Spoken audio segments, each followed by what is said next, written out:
अमरावती जिल्हा ही समृद्ध पक्षीभूमी आहे।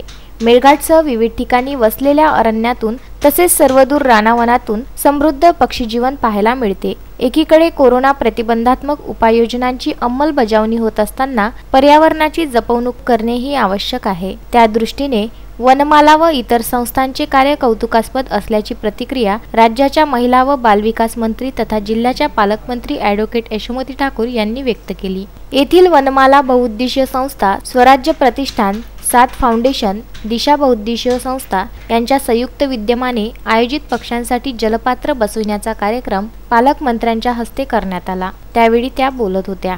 वनमाला बहुउद्देशीय संस्थेच्या मार्फत संक्रांतीच्या काळापासून म्हणजे ज्या दिवशी संक्रांत असते त्या दिवशी पक्ष्यांना आणि मुख्य जनावरांना, छोट्या छोट्या जनावरांना झाडावर जी राहतात त्यांच्यासाठी पाणी उपलब्ध झालं पाहिजे आणि म्हणून हा उपक्रम भरपूर वर्षांपासून चालत आलेला आहे आणि खरोखर चांगला उपक्रम आहे।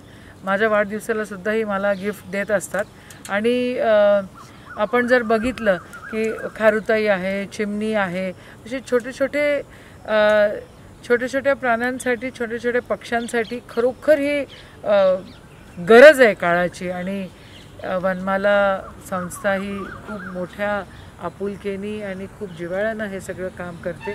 त्यांची सगळी टीम काम करते आणि खूप कौतुकास्पद हे सगळं कार्य आहे। जिल्हा परिषदेचे सदस्य जयंतराव देशमुख, जितेंद्र ठाकूर, अमरावती प्रेस फोटोग्राफर असोसिएशनचे अध्यक्ष मनीष जगताप, स्वराज्य प्रतिष्ठानचे अध्यक्ष निखिल गाले, सात फाउंडेशनच्या अध्यक्षा श्रद्धा पाटील, स्वप्ना पवार, प्रणय मेहरे, गौरव कडू, निलेश चौधरी, अक्षय इंगोले, अभि बारगे, प्रसाद पाटील आदी यावेळी उपस्थित होते। पक्षी जीवनाचे संवर्धन करण्यासाठी वनमाला संस्थेसह विविध संस्थांनी एकत्र येऊन राबविलेला कार्यक्रम कौतुकास्पद आहे।